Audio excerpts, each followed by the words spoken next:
Welcome to the deep dive, everyone. Ready to explore the world of cybersecurity in 2025. It's a topic that's on everyone's mind these days, and for good reason. Yeah, it's pretty crucial, right? Totally. I mean, by 2025, our lives are so intertwined with technology, right? Everything is connected. Yeah. Our data, our infrastructure, it's all vulnerable to attack. For sure. So today, we're going to dive deep into this world, exploring the evolution of malware, the rise of all those internet-connected devices, and even how those sneaky hackers are using our social media posts against us. It's kind of wild what they can do these days. Yeah, and what's fascinating is that we're not talking about those simple computer viruses from way back when, are we? No, not at all. We're talking about AI, Yeah. artificial intelligence, so sophisticated it makes your head spin. It's evolving so fast that security professionals are struggling to keep up. Definitely. I remember the days when a virus just meant a slow computer and a few annoying pop-ups. Yeah, right. But now, things are way more serious. Oh, yeah. You've got ransomware locking up your files, holding them hostage until you pay up, and then there's spyware silently stealing your personal information. It's like a digital spy thriller. Totally, and the scary part is these malicious programs are getting more sophisticated by the day. It's true. It's getting harder and harder to even detect them. Yeah, and they're spreading like wildfire with the explosion of the Internet of Things, all those IoT devices. Right, we're talking about everything from your fridge to your thermostat, even your coffee maker being connected to the internet. Exactly. It's amazing in terms of convenience, but it's also creating a massive attack surface for hackers. Think about it. Yeah. Your smart home, your security cameras, appliances, all potential entry points for cyber criminals. It's like we're inviting them in without even realizing it. Kinda, yeah. While we're sitting there enjoying the convenience of controlling our homes from our smartphones, someone else could be manipulating those very devices. Turning up the heat in summer or maybe disabling your security system. It's a chilling thought, and this vulnerability extends far beyond our homes, doesn't it? Oh yeah, absolutely. Think critical infrastructure, power grids, transportation systems, they're all increasingly connected and therefore potential targets. Right, it's like we've built this incredible digital city with 1 million unlocked doors and windows. And the hackers are out there just waiting to exploit those vulnerabilities. And let's not forget the human element. We're all susceptible to social engineering tactics. It's true. It's like the weakest link in the cybersecurity chain. For sure. Phishing attacks are a perfect example. You get an email that looks totally legit, maybe from your bank or your favorite online store. Yeah, I get those all the time. They urge you to click a link or update your info, but it's actually a trap. Designed to steal your login credentials or infect your device with malware. I've almost fallen for a few myself. They're getting really good at making them look convincing. It's crazy how real they look. And with all the data we share online these days, hackers can create these really personalized attacks. It's like they know us better than we know ourselves. Totally. It's like they're weaponizing our own social circles against us. Kind of, yeah. Speaking of real-world examples, let's talk about some of the high-profile incidents that have rocked the cybersecurity world. Oh, sure. One that stands out is the 2020 SolarWinds attack. Hackers compromised a software update from a trusted vendor, and that update was then distributed to tons of organizations, including government agencies.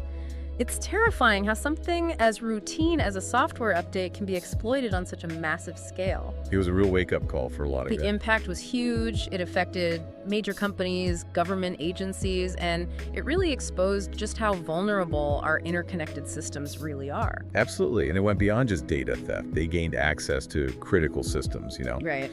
with the potential to disrupt operations. I mean, think about the implications for national security, economic stability, public trust. It's all at stake. It's a stark reminder that cybersecurity is a societal issue, not just a tech problem. And then there's this whole ransomware as a service phenomenon, which sounds like something out of a science fiction movie. It's a disturbing trend for sure. Organized crime is providing tools and support to aspiring cybercriminals. So they're basically democratizing cybercrime. Pretty much, yeah. It's like a dark web marketplace for ransomware, complete with customer support. It's chilling. So you're saying that anyone with an internet connection and some bad intentions could launch a ransomware attack. Unfortunately, yeah, that's the reality. The financial incentives are huge. I've heard stories of companies paying millions of dollars in ransom to get their data back. Yeah, it happens all the time. The damage can be devastating, both financially and operationally. Some businesses never recover. It's a scary world out there. It is, and that's why we need to be prepared. So it feels like we're always playing catch up with these cyber criminals. Yeah, kind of. Is there anything we can do to protect ourselves, or are we just at their mercy? No, not at all. The threats are very real and they're always evolving. But there are definitely things you can do, practical steps to reduce your risk. Okay, that's reassuring. It starts with awareness, education, and a proactive mindset. So it's not all doom and gloom. Not at all. Think about it. You wouldn't leave your front door unlocked, right? Right. Cybersecurity is like the digital lock on your life. I like that analogy. So give us the lowdown. What are some things we can do to fortify our digital defenses? Well, one of the most basic things, and it's surprising how many people don't do this, is keeping your software updated. Oh, you mean those little update notifications that pop up all the time? Yeah, exactly. Think of those updates like digital vaccines. Okay. They're patching up vulnerabilities that hackers could exploit. So I shouldn't just dismiss them as a nuisance. Definitely not. They may seem like a minor inconvenience, but they could be the difference between staying safe and getting hacked. Okay, got it. Updates are crucial. What else? Passwords. Strong, unique passwords for every single account. Oh, I know. It's like the oldest advice in the book. I know it sounds like a broken record, but it's still one of the most effective ways to protect yourself.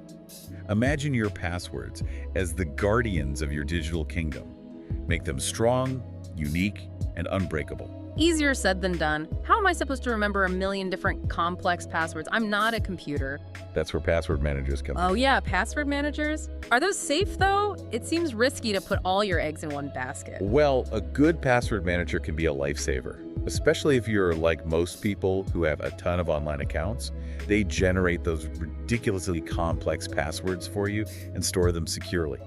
So it's like having a digital vault for all your keys to the kingdom. Exactly.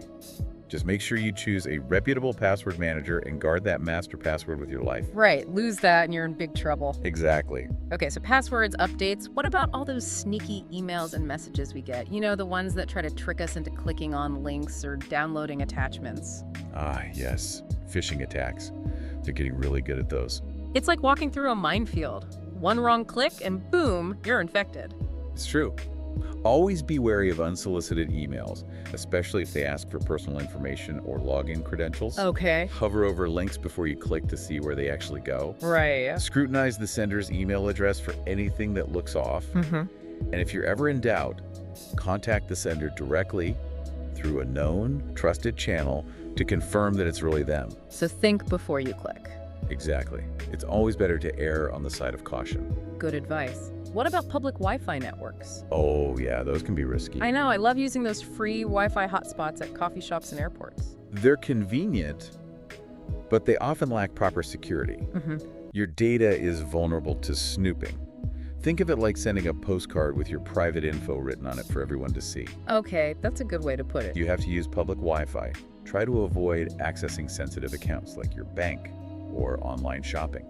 So no online shopping sprees while sipping lattes at the coffee shop. Probably a good rule of thumb. And if you're frequently on public Wi-Fi, consider getting a VPN. A VPN? What exactly is that and how does it work? A VPN creates a secure tunnel for your internet traffic. Okay. It encrypts your connection so that no one on that public Wi-Fi network can snoop on your data. So it's like putting all your online activity in a secret envelope? Exactly. That sounds pretty useful. Is it hard to set up? Not at all. There are a lot of user-friendly VPN services out there. I might have to look into that. It's worth it if you value your privacy. Okay, we talked about all these external threats, but what about threats that come from inside organizations, like employees or contractors? Yes. Insider threats. Those can be just as damaging as any external attack. I guess so.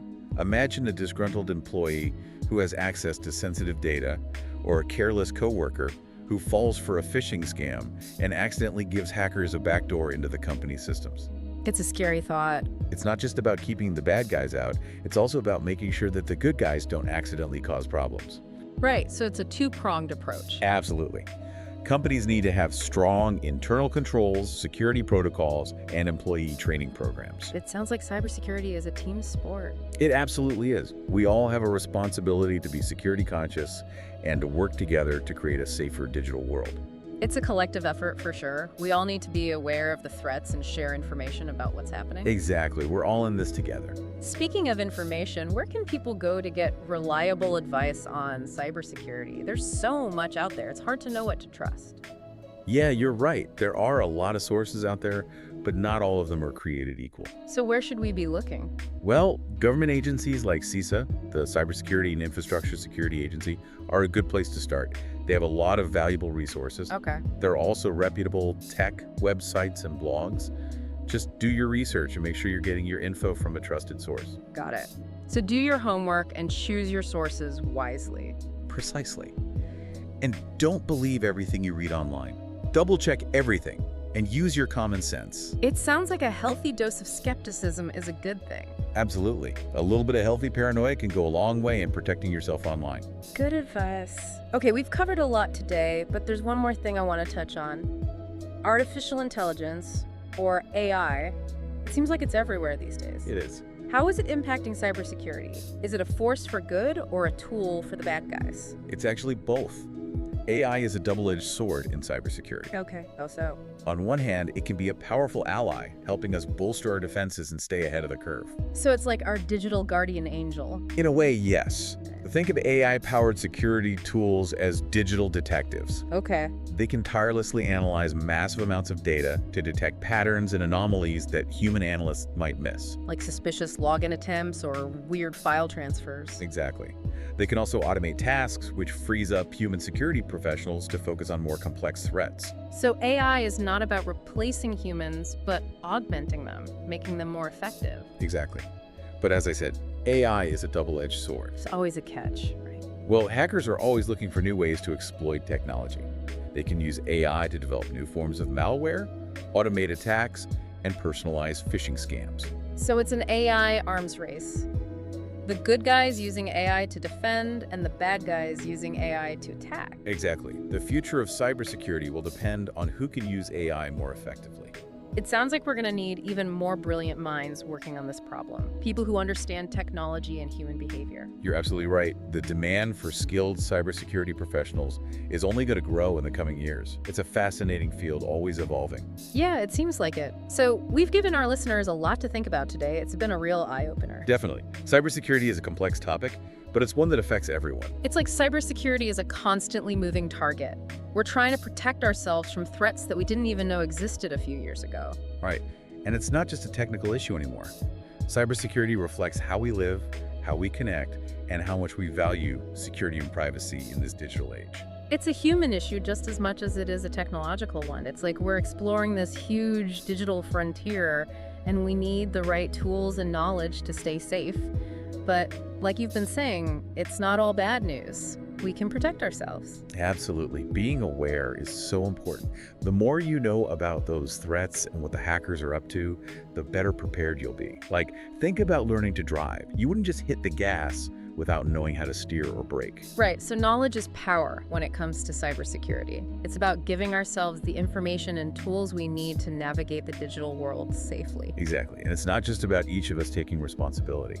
We need a culture of cybersecurity awareness, like in our workplaces, communities, even our families. It's like a digital neighborhood watch. We're all looking out for each other, sharing information about those potential threats. Exactly. If you see something, say something. Got a suspicious email? Encounter a possible scam? Report it. Share what you know and tell others to do the same. The more we all work together, the stronger our defenses will be. So if you could leave our listeners with one key takeaway from our deep dive into cybersecurity in 2025, what would it be? Don't wait until you get hit by a cyber attack to start thinking about protection. Be proactive. Stay updated on the latest threats. Put those security practices we talked about into action. Cybersecurity is not a one-time thing. It's an ongoing journey. It's about taking control of our digital lives, being smart about our choices, and knowing that we all have a part to play in making the digital world a safer place. Great advice. Well, that's about it for our exploration of cybersecurity in 2025. It's a fascinating world that's always evolving. But the conversation doesn't end here. The digital world keeps changing, and so do the threats and the opportunities. Yeah. Be curious, stay informed, and stay safe in the digital frontier. Thanks for joining us on The Deep Dive.